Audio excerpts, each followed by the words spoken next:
You started with a dream, now you leading a team, working it closing them deals, working with purpose. You don't walk around with a purse, but you working it, walking in heels. Beauty and brains, speaking and fighting for change, intellectual and clever. You show the ladies everything a man can do, you can do better.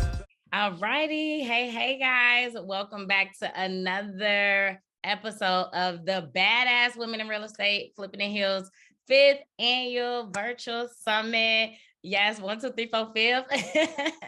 We have been going strong for 5 years, and I'm so grateful for the opportunity, the movement, you all support. And today I am bringing you guys none other than my queen sister. I call her the queen of financial literacy because I don't care what it is, if it's stocks, cryptos, real estate, land, like all of it, but all things money, wealth building, encouraging the community. She is she, okay?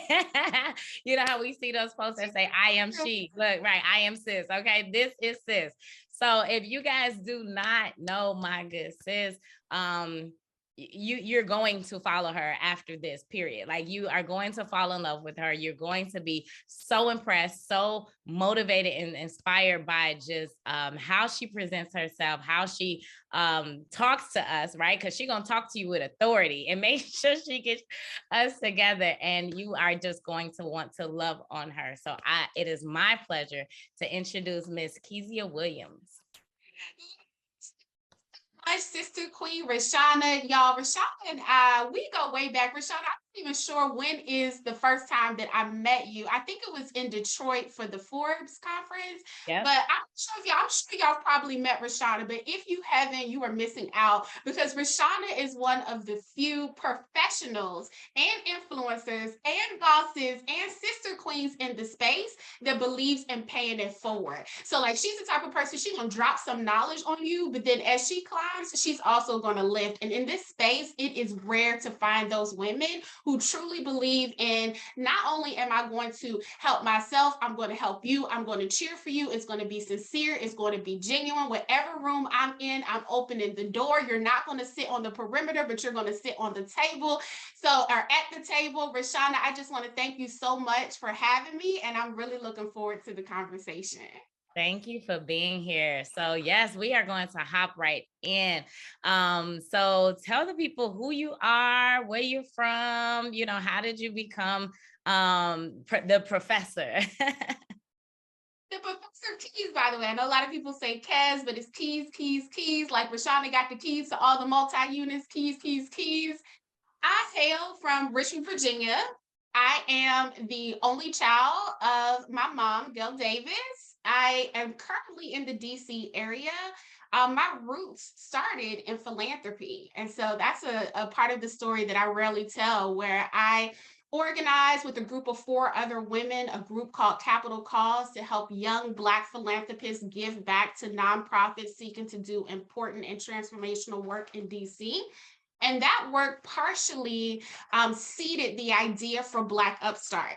So Black Upstart, of which I'm CEO, we teach Black entrepreneurs to start job creating businesses. So currently there are 2.56 million entrepreneurs, but only 109,000 of them have the capacity to create employment. And Rashawn, I'm going to put that number into perspective for you.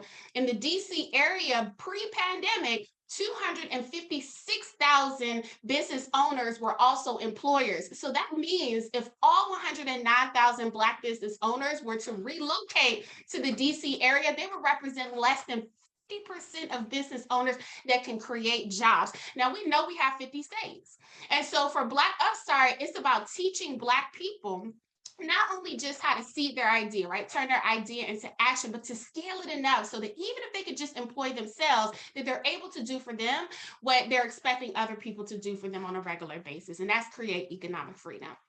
I love it. I love it. And so we are going to definitely dive into a number of topics today. But while we are on the Black Upstart, you have a number of different movements in the Black Upstart. You have MyBlackReceipt, you have Night School. Share with us a little bit more about the movements that help push the vision and the mission, forward overall for the business? The core of Black Upstart is helping Black people find their economic emancipation. So for Black Upstart, it's about helping people create jobs through entrepreneurship. Through MyBlackReceipt, that was in response to the public execution of George Floyd, where people were saying buy Black, but we know people love to post things on social media and get likes. But you check them in real life, they're wearing Prada, Gucci, no offense, but can you do Prada, Gucci, and can you also do the Black-owned business that's been begging you just to make one sale, one purchase with them? So MyBlackReceipt was really an effort to say, if people are saying that they want to buy Black, are they actually doing it? And can you submit your receipts as proof? We wanted to see the receipts. And so for a period of 17 days, we activated a community of what we like to call conscious consumers to not only buy Black, but upload the documentation for the goal of spending $5 million with Black-owned businesses in 17 days. And in 17 days, we were able to collect $7.7 million in receipts. And that's not just with Black consumers or consumers doing business with Black-owned businesses, but most importantly, it's with Black businesses doing business with one another. We know as a community that sometimes Black business owners get a terrible stigma, right? So Amazon can deliver a package in 2 minutes, and a Black business owner takes 2 days to deliver a package to you, and all of a sudden they're unprofessional. But we know that Black business owners experience unique challenges, and that was so during a pandemic where 41% were expected to close. With the night schools, so that's separate. Just like most business owners, we had to pivot just like you during the pandemic. We were out in these streets training people. I love to be in the classroom. I'm an extroverted personality, proud Sag right here, but we had to sit at home just like everybody else. So we started to host online classes. And as data began to emerge saying that Black wealth was projected to be zero by 2053, one of the things that we said is that we needed to expand our course offerings from just entrepreneurship now to financial literacy. What does it mean to invest in the market? What does it mean to get familiar with cryptocurrency? What does it mean to become a first-time home buyer? What does it mean for that first-time home purchase to not only be a single-family home, but potentially a multi-unit? And so for us, we wanted to invite professionals like yourself, Rashad, and many other people to come speak on those topics to help elevate the wealth consciousness of Black people intentionally. I love it. So thank you so much for sharing that. And I love MyBlackReceipt because we always talking about where the receipts, right? Where's the proof? And they uploaded the receipts. And another thing that I recognized around that movement was that it was not just only Black people that were intentionally doing business with Black people, right? You had all nations coming together and supporting the movement, right? And understand, and just standing and solidarity. So we thank you, Queen, for putting that together, and definitely congratulations on that initiative. Now, is that an annual movement? Yes. On Juneteenth is when we activated 2 years ago. We always do a call to action for people to upload their receipts. Last year, we put $1 million challenge out there, and we collected over $1 million in receipts, and we're proud to do the same thing again this year. So we're excited. I mean, we think that buying Black shouldn't just be in response to a protest, that buying Black should be a practice on a regular basis. And so for us, we don't just want to see the receipts when we're upset, right? Whether it's law enforcement or somebody else has made the Black community upset and we're trying to show solidarity. We want to see that buying Black become habitual. Yes. All right, so we have Professor Keys, we have the philanthropist, but I definitely want to talk to also Professor Keys, the businesswoman, right? And growing Black Upstart and the beginning of that and what that looked like and that whole journey and transformation, right? Like you were working a 9-to-5 when you started, this passion project that has turned into literally an international movement. So let's talk about that and growing into the role even of a CEO, right? And being a legit businesswoman out here in these streets. things where I wasn't raised in a household where entrepreneurship was encouraged. In fact, I think Black people are entrepreneurial in many ways, but we don't identify as such. So for example, my mom, she's a real estate agent. She's operating as an independent contractor. She was doing that while working for the federal government. So she's making her own money. She's generating additional income, but she's not teaching it as a practice of entrepreneurship. For me and my house, and maybe for a lot of houses out there for people watching, the definition of success was really going to high school, getting my diploma, going to college, getting my degree, graduating, and not only getting a good job, but preferably a good government job with benefits. And then that would be successful.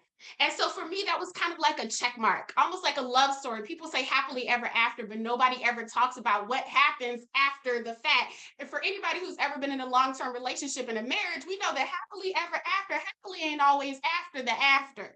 So when I started working, I began to see that there were places and spaces within the work environment that were not welcoming to who I was as an unapologetic, educated, informed Black woman. Yes, people have said, okay, you have to be 2 times as smart. You have to work 2 times as hard in order to just get paid a separate but unequal paycheck.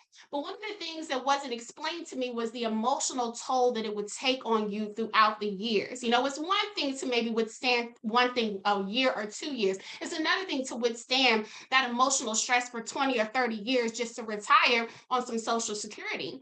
And so I worked for the federal government for 6 years, and for 4 years it was okay. I was making 6 figures. I was working in counterterrorism and countering weapons of mass destruction. I know you're probably like, what does that have to do with entrepreneurship? I'm just gonna stay here, get the paycheck.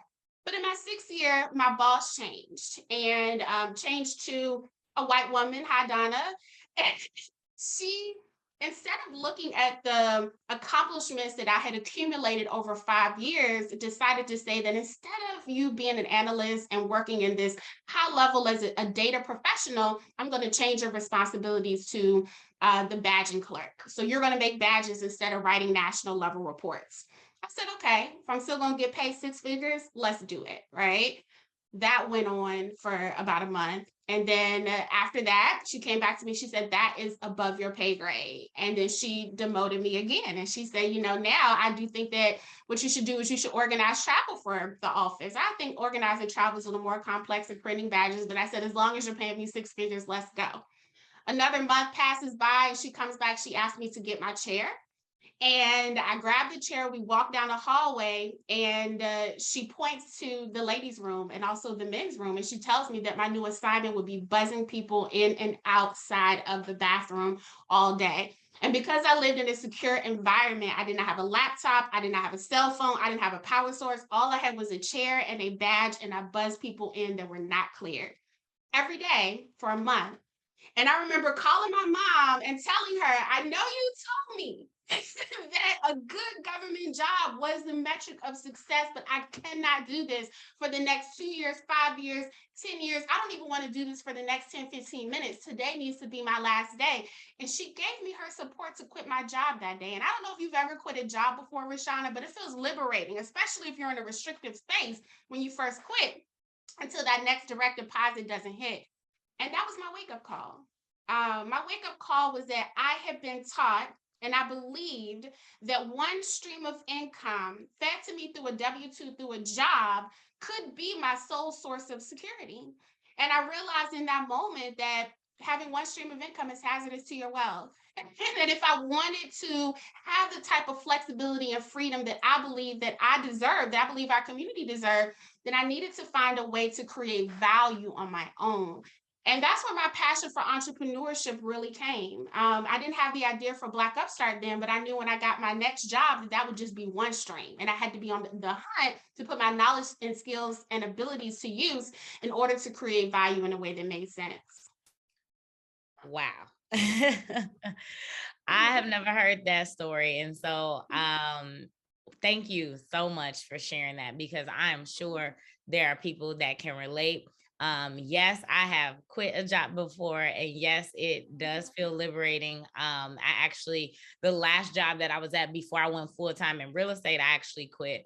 But then even before then, I had got fired from a job before, and I was okay with it because I knew it was not serving me. And like you said, it was just, what I heard from that story is literally what you said, like corporate America, and not just all corporate, right? But unfortunately, that individual or whoever, were the powers that be, at that organization, they really didn't know what to do with you and where to place, your genius. And girl, I don't know.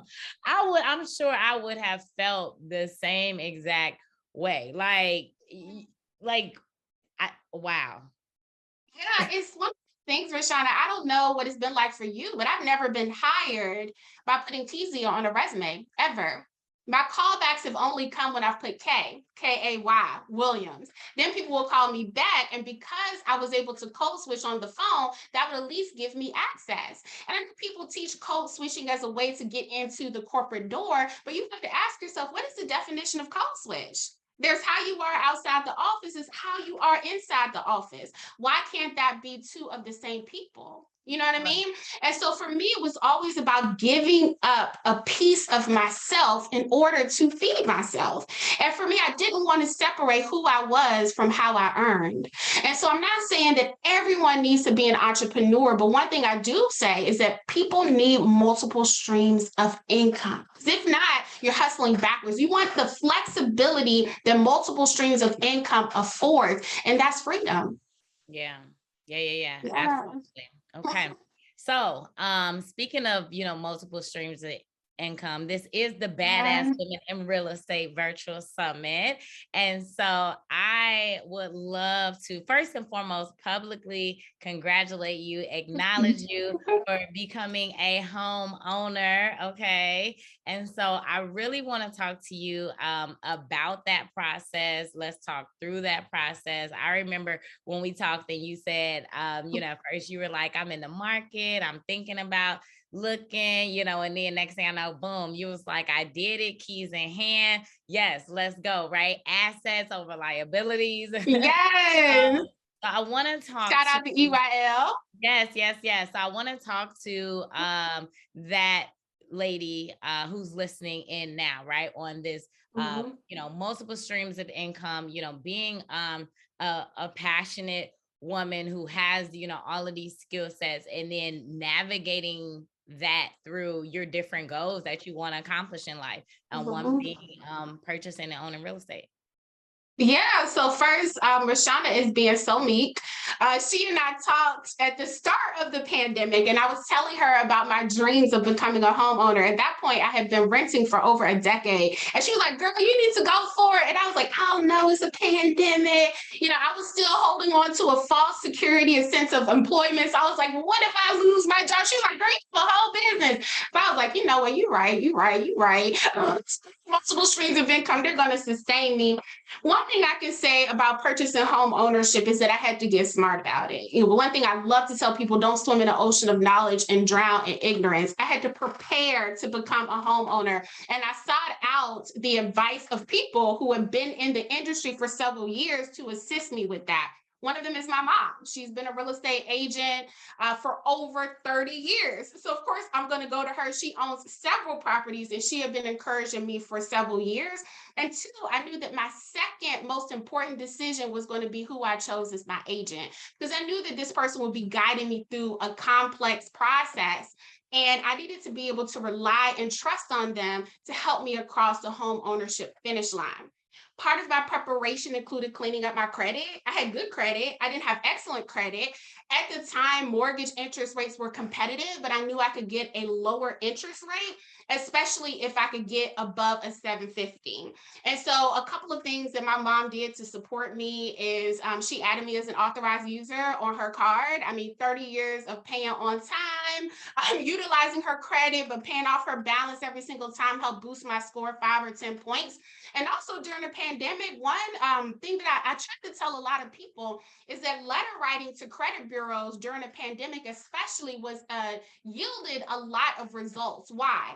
Because there is a law that says if the credit bureau doesn't respond to you in a certain amount of days, then by law, they have to remove whatever is on your credit. For me, it was a 30-day late payment that was affecting my credit. I sent those letters out. They didn't respond to me. I was able to get one of those payments removed.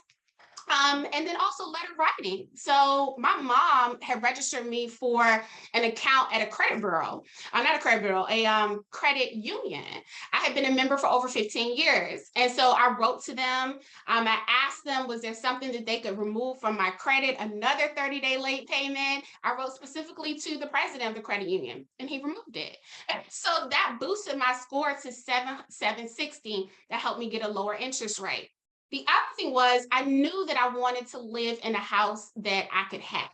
And so, Rashawn, I know you probably teach house hacking. I know you are, Miss Multi-Unit. I was like, okay, so I need to figure out what to do. What can I afford?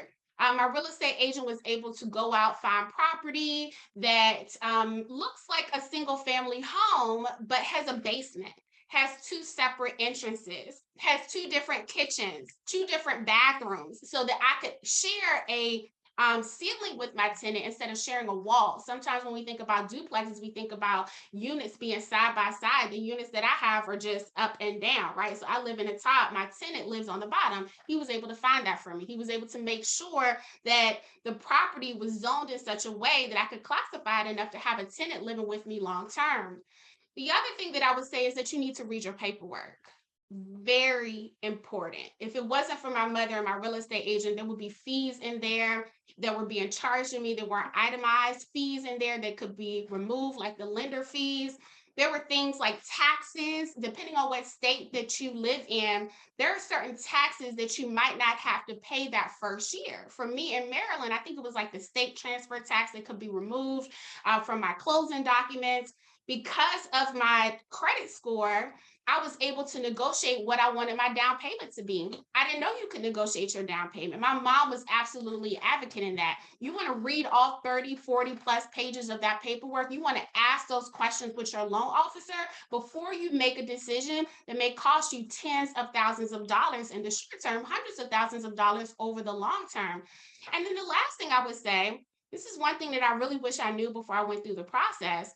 My lending officer recommended that I take the training about 4 days before my closing. At that point, we had already done the home inspection. We had already signed the paperwork for that. I'd already had the money set aside for my down payment. And there was a lot of information in that training that I think could have helped me advocate for myself in addition to the tribe of people that I had supporting me. And so these trainings are available to you even if you're not trying to buy a home. If you're a first-time homeowner or you're seeking to be a first-time homeowner, take that training so you can understand for yourself the ins and outs of the buying process. Mm-hmm. And so what exactly is the training and where did you find it? So I believe it was on HUD.gov. It's a government website. You can type in first-time homeowners, and it's a self-paced course. For most lenders, you have to take this course anyway before you can get to the closing table, but they usually don't tell you about the course in the beginning. So you can actively seek that out. Take it. It is for free 99. You can take it over the course of a weekend, over the course of a few weeks. But at the end of the day, it's incumbent upon you to get the information so that you can advocate for yourself. Yeah. And was that just like a homeowner's course, or was there something in there regarding like becoming a landlord too? No, not about becoming a landlord. So that's where you would have to go find people like a Rashana, etc. Teach you how to become a landlord. But we actually have in Chicago, so like NHS and really like the Urban League, the Chicago Urban League, and NHS, they actually do have some programs. So I'm wondering, and some of those, if you're buying a multi-unit in Chicago, the lender will require that you do take, like you said, in most cases it's a requirement, but I know specifically there is, that test, that quiz, or that course. In addition to that, in regards to being a landlord or becoming a landlord, and you're going through the process, I'm so glad that you mentioned that, Kezia, in terms of just doing the research, and educating yourself. The other thing is getting familiar with your TLO, right? Which is your tenant landlord ordinance. Like, it is literally citywide, statewide, you know, in Chicago, everybody knows we are not in a we are not in a landlord friendly city. We're just not. Right. And if you read through the TLO or take the time to understand it, get in touch with an evictions attorney, right? Because obviously they go through this process all the time and they understand the ins and outs. So understand, the pros and cons to renting and becoming a landlord before you, like you said, even start your pre-approval process. Absolutely. And the other thing I would say is make sure that you can afford that mortgage payment without a tenant. I knew I did not want a tenant immediately when I moved in. Both of the spaces were vacant. I wanted to make sure that I had a few months to continue doing research on my own, to learn from my mom who owns several multi-units, like what are some of the processes that I need to put in place before I move someone into my space that's so close. There are a few things I want to speak to the women, especially, that I did not anticipate as a new homeowner. I come from an apartment where everything is handled. Okay. So they're shoveling the snow. I'm parking inside of a garage. They're spraying to make sure that no pests even think of coming within 5 feet, of the building. These are things that I didn't think about. I had a trash chute. How did I dump my trash? I walked down in the hallway, dropped it down the chute, game over. When I moved into my home, there were certain responsibilities that I had to take on that I knew would be a responsibility to me, but for whatever reason, I didn't anticipate.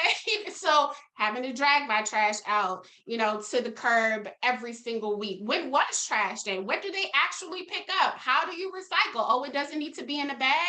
Okay, now I have to take care of my own grounds. Am I going to go push a lawnmower? Am I going to go find a lawn guy? When it came down to home improvement, so I wanted to renovate my kitchen. That means I had to negotiate with contractors to come in and do the work. As women, a lot of the people who are going to be helping you maintain your home are men. That's not to say that men are bad, but one thing that I experienced was that people saw a young woman and they automatically thought dollar signs. So my journey in education had to continue. I had to do research on countertops and painting, and what does it mean to get the floors redone? What does it mean to actually compel somebody to come out and get a free estimate? How do you protect yourself when a stranger is in your home? How do you negotiate in such a way where that person can still respect you and still offer you the biggest rate? And most importantly, how do you stay safe in a home where, if you're living in an apartment, you're 6, 7 floors up, but you're in a house, right? There's always that first floor where someone could just come up to your door, to your window, and have access to you as a woman. And so there was a lot of things that, as a new homeowner, I had to prepare myself for. And so, yes, there's getting the keys. But there's also, how do you occupy your home in a way where you feel safe and you're able to protect your investment and manage those people to keep your home a profitable investment over time. That is so good. Thank you so much for sharing that journey, that story. And so do you have a tenant now? So he just moved in. Gosh, when he moved in 2 weeks ago. Okay. 2 weeks ago. So how's it going? I will say this. It's somebody who I knew in the past who wanted to enter into a short-term leasing agreement until he was able to purchase his own home. And so negotiations, I think, were probably a little bit easier. I will say that it is interesting sharing a ceiling. We're fully insulated, but I think having someone be in close proximity with you is definitely an adjustment. I will say that it feels good to have help, paying the mortgage. Yes, I can pay it on my own, but it allows for me to pay, down my balance in a more streamlined and fruitful way. Adjusting, I'll say that I'm still adjusting to how it is. Got it. And then how long do you plan to live there? Like, are you there as a short term. And the reason why I ask is because, yes, I do, teach and preach, like I said, house hacking and multi-units. And there's a lot of conversation around it. First and foremost, kudos to you and shout out to your realtor and your team for even identifying, an opportunity for you to do this in your market, because I know it is a tough market across the country, but I know your market is even tougher because you guys don't have like the inventory of blocks and blocks of multi-units that we have here. So shout out to you guys for being intentional in that search. But also, in that conversation, oftentimes people have a mentality of like, okay, I'm going to house hack and I'm going to move into a property and utilize this FHA loan, at 3.5% down. And I'm going to live there for a year, which is a general rule of thumb. It is not, on paper, it's not in black and white, but a general rule of thumb is that, you live there for a year. And some people, will stay longer than a year, but some people do have a plan to move out and then refinance out of that FHA loan and conventional, so they can turn around and use FHA again for another property. Utilize that low 3.5% down payment again. So is that your plan, or what does that look like? So I was fortunate enough to get a conventional loan at 3% down. And that's why it's important for you all to understand conventional FHA. FHA would have got me 3.5%. But my mom, when I tell you, my mom she is a 100% advocate. She was like, no, my baby, she got a 760 credit score. Like, we're going to get in on this conventional loan. You're going to bring that down to 3%. And then she'll pay up to whatever amount she needs to remove the PMI when that time is there. I do plan to live in this house short term.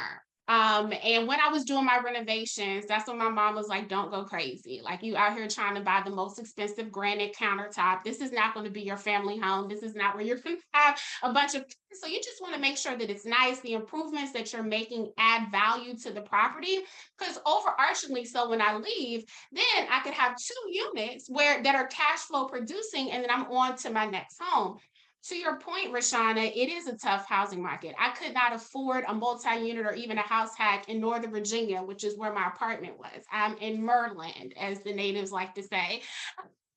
The good thing about it is, because the housing market has been so incredible, that I've already begun to build equity in my home. I mean, at this point, about $50,000, $60,000 value has increased in my home, and I just moved here about 9 months ago. So I'm not going to say that that's going to be every single year, but we know that the housing market is hot.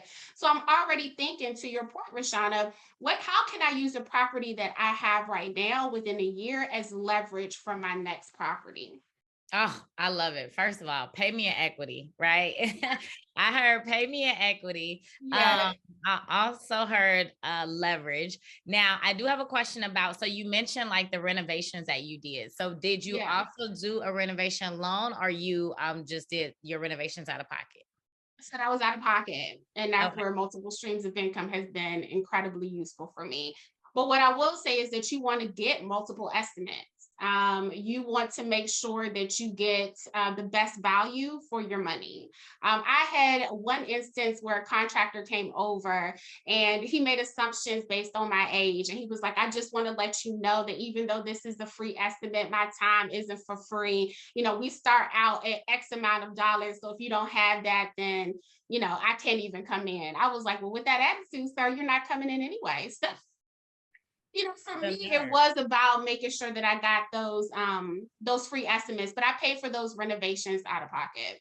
Got it. And then I also just want to make sure I'm understanding. So did you buy a property that was zoned multi-unit duplex, or was it zoned single family house and it just had the opportunity to, opportunity to house hack? And so one of the things that my realtor did do was he contacted the homeowners association.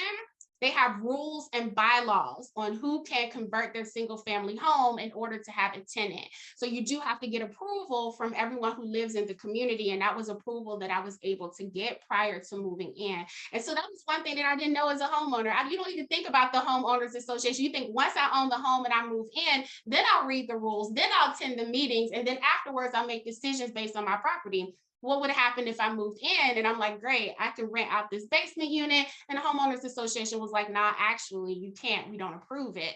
And so that was a conversation I had prior to actually moving into this space. And the good thing is that the owners before me, they used that basement as an additional unit. And so they had already received approval beforehand. And so for the homeowners association, they had some words of wisdom, but they were able to give me the same approval as the previous owners. I love that.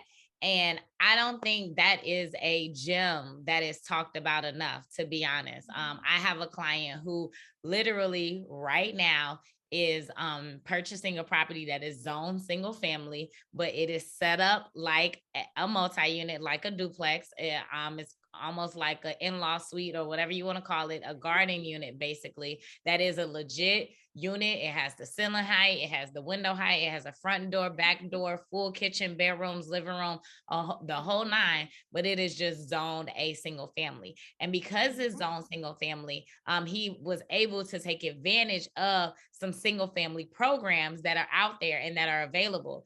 Like I said, he could go the FHA route and purchase at 3.5% down, but he's going conventional and purchasing, like you said, with, a smaller down payment, as well as there are different lenders that have different programs based on the property type. And so again, I do not believe that is a gem that is talked about enough, but it can be done. And for those who are listening, where you do not have a lot of multi-units in your area, do not be discouraged. Look for opportunities where you can, easily convert. And then also too, if you do not, have like other streams of income where you can, pay for those renovations out of pocket, there are renovation loans. FHA has something that's called a 203K. Conventional also has, a renovation loan. So there are options. My sister actually ended up, when she bought her condo, she was trying to build up her business credit, and she put all her renovations on her business credit. Okay. She went and personal guarantee, credit cards in her business name. And, the difference in, spending credit on your personal credit versus your business credit is that, once you have that utilization, once it goes up, it does not affect your personal credit, right? So, that's a hack too. Go on and apply for them 0% interest credit cards, okay? Yes. And the next thing you know, and they have those introductory points that say, you spend $10,000. Yeah, $20,000. Yes, you spend $20,000 in the first 90 days. Well, you're doing a renovation and got to buy all these materials and stuff anyway. And the next thing you know, boom, you got 150,000 miles, and you can go and take, 3 round trip, flights to London. Okay. Like, I'm just saying. Yeah. So, no, I love that. And the other thing that I want to add, even though the homeowners association did approve that for me, there were still some ordinances, some laws that I could not break. So for example, because it's a basement unit, I like that you mentioned like windows. I think you mentioned windows. I had to make sure I had egress windows. And so if there was ever a fire, let's say upstairs, then my tenant could get out from downstairs from the basement unit safely, right? So then that means that the window, then there's a space between the window and also the earth, the ground, so that he could climb out onto the earth and up a ladder and be able to free himself. Those were things that I didn't know. There were things like asbestos. There was some other something else that I needed, but I don't know what it was. It's asbestos, but then there's another thing that had to pass like a city ordinance or law just to make sure that there wasn't anything toxic in the basement. So there was a lot of things that Was it radon? What? So the home inspector was like, you want to make sure that you're able to get this passed before you move a tenant in, so there are no issues. There are no issues. Home inspector. My real estate agent really hooked me up on that. This person, he's helped people house hack before. So a lot of that knowledge he brought with him. He was able to just advise me on how to get that unit ready for the tenant. Yeah, good stuff. This is so good. So we are sadly coming to the close, but this has been an amazing interview session, just talking about like I say, your passion, your mission, your story of getting started, and just becoming this powerful movement. And so the last thing that I want to touch on is, we talk about multiple streams, right? And I know you are an advocate for multiple streams. And I want to talk about land as well, like purchasing land. That is a video that every single time, I don't care what city you talking about, I don't care what state, I do not care. There is, anytime I share it, even if I'm just sharing it in the stories, like shout out my girl, like it is literally DMs and questions and just so much, conversation around the topic of purchasing land. And so what tips and tricks do you have, just in your research and your understanding, just in the connections that you've been able to make, in that space of, helping new investors get into, more positions of ownership, whether that be actual physical property or just, vacant property or land? Initially, when I started doing those videos, I would just do a Google search of cheap land. But then I wanted to be a little more intentional about those searches, specifically Black spaces and places where we start talking about gentrification once the neighborhood has already started to shift and also to change. And so one of my friends, he's a commissioner, and I was talking to him, I was like, I need to shift these videos because he's always complaining about, we really need to find a way for those people who live here to not be displaced, or at least their young professional cousins, aunts, uncles to come in here and buy up the property when it's still relatively cheap, or the land when it's still relatively cheap, and be able to benefit from that over time. And so for a lot of the cities that I introduce, I do my research about development. So property values follow development. What are some of the commercial properties that are going to be developed in the area? Are there any programs that are coming to that area that not only resource home ownership, but also provide incentives to developers to build the grocery stores, build the clothing stores, right? Build those anchor stores that attract new residents to the space. And so that's one. Two, in researching land, I think you need to decide what type of land you want to buy, because you could buy that $3,000 parcel. Yes, it seems cheap, but then you have to get water, you got to get sewage lines, you got to get lights out there. And there is some land that you could purchase where those things are already present in the land. And so the development thereof then becomes a little more affordable. Affordable, of course, being relatively speaking. I would not recommend that you buy any land unless you have a relationship with a real estate agent who can help you figure out how to develop that land, because then you're starting with a blank slate. What do you want to do with it? Do you want to build a home? Do you want to hold the land and hope to flip it, right? So that somebody else can buy it from you at a higher price at a later date. You want to have those conversations. The other thing is I take a look at landwatch.com. So I look at Landwatch a lot. It will tell you those parcels of lands and in which county, they'll tell you the price of the land and in which county they are occupied. I took that county and I run that county again through the different development projects that are happening in the area at that time. And so it's just really high level. It helped inform a decision for my mother and I to purchase land in Richmond, which is my hometown. Again, you all, she's a real estate agent, so yes, we purchased the land together, but she's really going to be leading the effort in figuring out how to develop that for the benefit of our family. Gems. I love it. I love it. Woo, so much good information. Thank you. Thank you. Thank you so much for sharing that. I hope you guys are taking notes, I swear, because again, this information is just not talked about enough. Yes, like you said, in regards to buying land, the other thing too is having a relationship with an architect.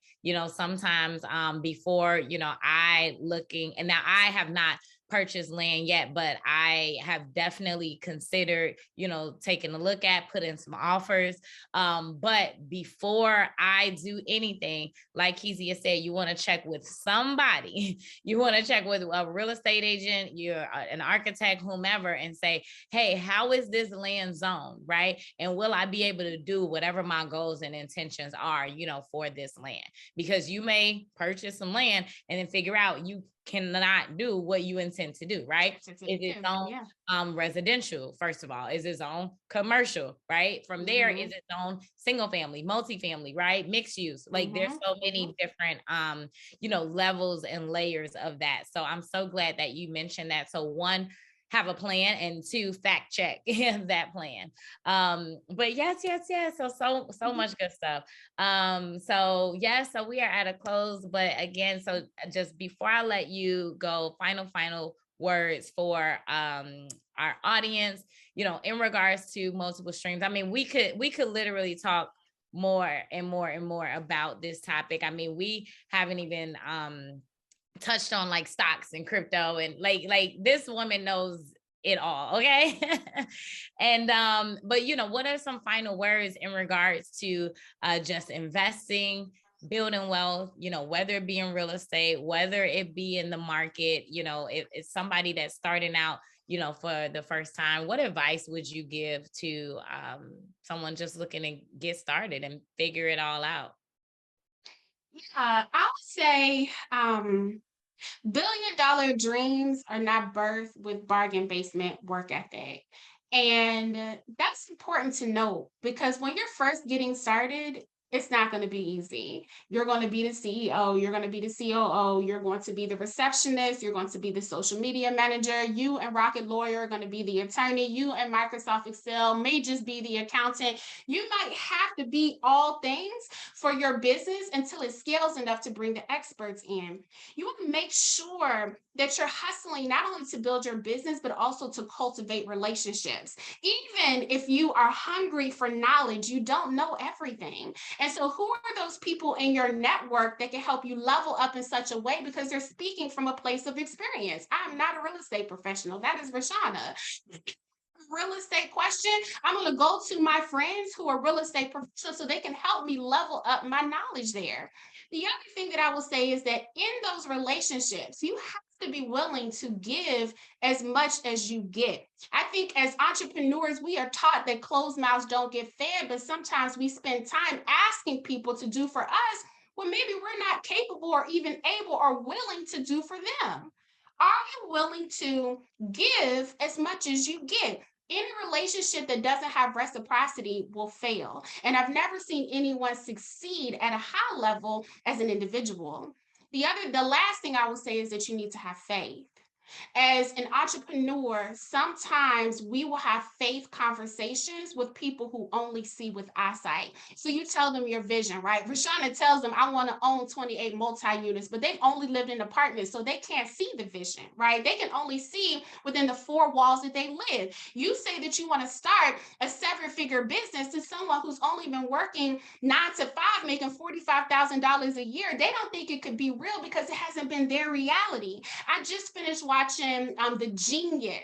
Genius documentary of Kanye West. And regardless of how you feel about that man, he had an unshakable faith in his vision.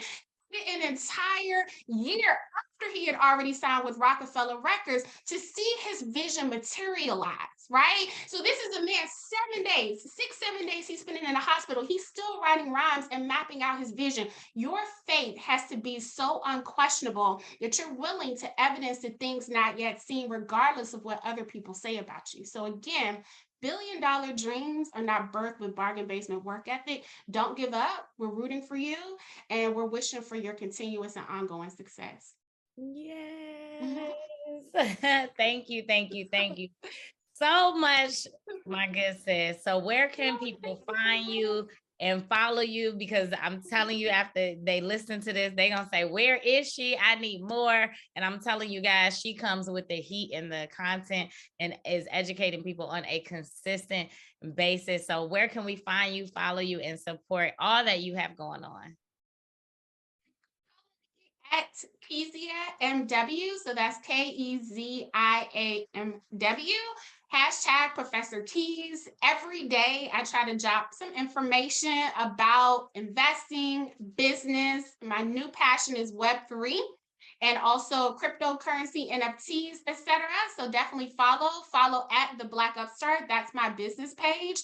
If you're interested in learning how to get your wealth journey started, School at Night is going on the road. School at Night, come learn like you never did before, the stuff that they should have taught you in school. Rashawn is going to be teaching about multi-units in Baltimore this Saturday. We'll be in Atlanta very soon. So I hope to stay connected with you, Rashana. Thank you so much for being an incredible host, an exceptional moderator, and having me as a guest of this program. Thank you so much for being here. All right, you ladies and some gents who I know are listening in to get these gems too. So this has been another episode of our 5th annual summit. We are signing off.